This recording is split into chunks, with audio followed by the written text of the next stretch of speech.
के बिहिया में गंगा दशहरा के दौरान नदी में डूबने से 4 बच्चों की मौत हो गई। वहीं बाढ़ के उमानाथ गंगा घाट पर भी बड़ा नाव हादसा हुआ है। नाव पलटने के बाद से 4 लोग लापता हैं, जबकि 13 लोगों को सुरक्षित निकाल लिया गया है।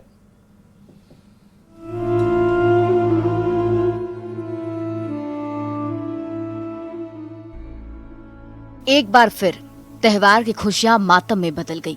मौका गंगा दशहरा का था।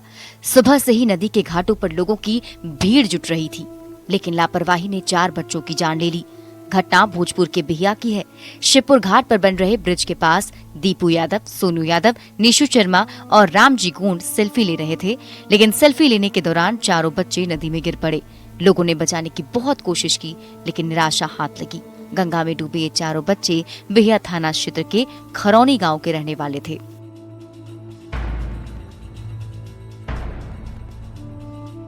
गंगा दशहरा पर भोजपुर के बाद बाढ़ में भी दर्दनाक हादसा हुआ। नाव पर एक ही परिवार के 17 लोग स्नान करने जा रहे थे, लेकिन उमानाथ गंगा घाट के पास नाव नदी में पलट गई। लोगों ने 13 लोगों को सुरक्षित बाहर तो निकाल लिया, लेकिन 4 अभी भी लापता हैं, जिनको ढूंढने में एसडीआरएफ की टीम लगी हुई है।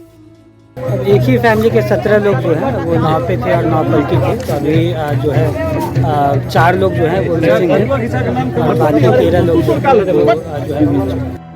बिहार में इस तरह का ये कोई पहला मौका नहीं है। अक्सर नदी में डूबने, नाव के पलटने की घटनाएं होती हैं। कुछ दिनों तक प्रशासन अलर्ट मोड में रहता है, लोग भी एहतियात बरतते हैं, लेकिन समय के साथ फिर लापरवाही शुरू हो जाती है और नींद तब खुलती है जब कोई नया हादसा हो जाता है। काश कि ऐसी लापरवाही कभी ना हो। न्यूज़ 18 के लिए आरा से चंदन और बाढ़ से अनिरुद्ध की रिपोर्ट। दिल्ली से इस बीच बड़ी खबर सामने आ रही है, जहां जेपी नड्डा से उपेंद्र कुशवाहा की मुलाकात हुई है। चुनाव परिणाम के बाद ये पहली मुलाकात है। काराकाट से एनडीए प्रत्याशी कुशवाहा थे। चुनाव में हार के बाद ये मुलाकात हुई है। हार की वजह पर चर्चा हुई है, ये सूत्र बता रहे हैं। पवन सिंह की वजह से नुकसान हुआ, ये भी चर्चा है। शाहबाद और मगध क्षेत्र में नुकसान हुआ, ये कहा जा रहा है।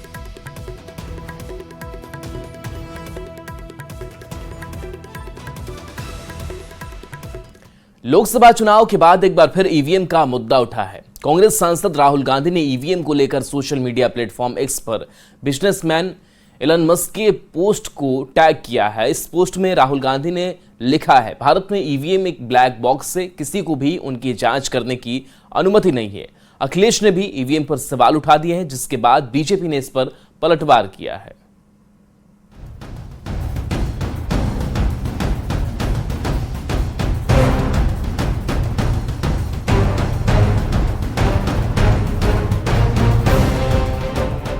अमेरिका में ईवीएम के खिलाफ इलॉन मस्क के ट्वीट पर नया सियासी घमासान शुरू हो गया है। इलॉन मस्क के ट्वीट के बाद कांग्रेस नेता राहुल गांधी ने ईवीएम पर एक बार फिर से सवाल खड़े किए हैं।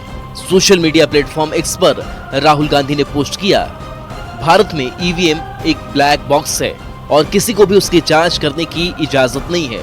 हमारी चुनावी प्रक्रिया में पारदर्शिता को लेकर गंभीर चिंताएं जताई जा रही हैं।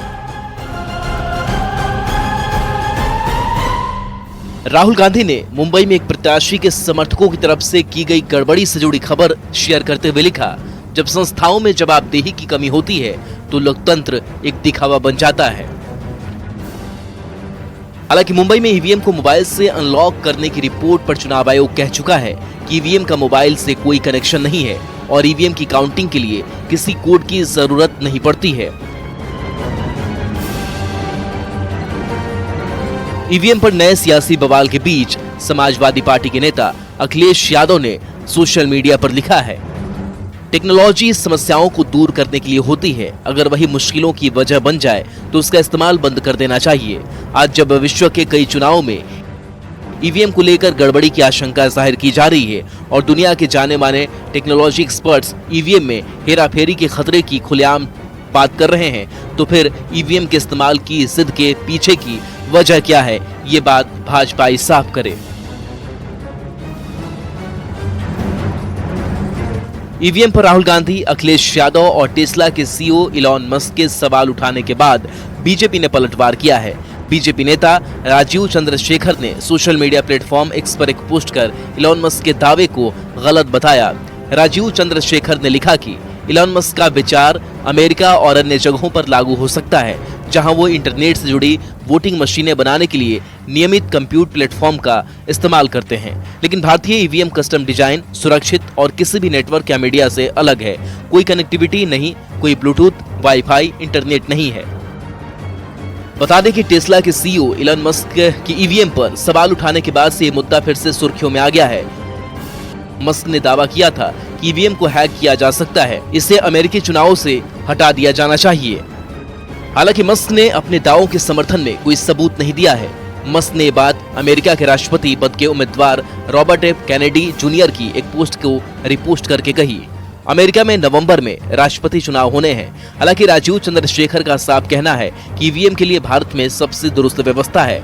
इलॉन मस्क का विचार अमेरिका और अन्य जगह पर लागू हो सकता है, भारत पर नहीं, क्योंकि यहाँ ईवीएम नेट से कनेक्ट नहीं होता। फिर भी देखना यह है कि ईवीएम पर शुरू हुआ ये नया विवाद कहां तक जाता है। Bureau report, news 18।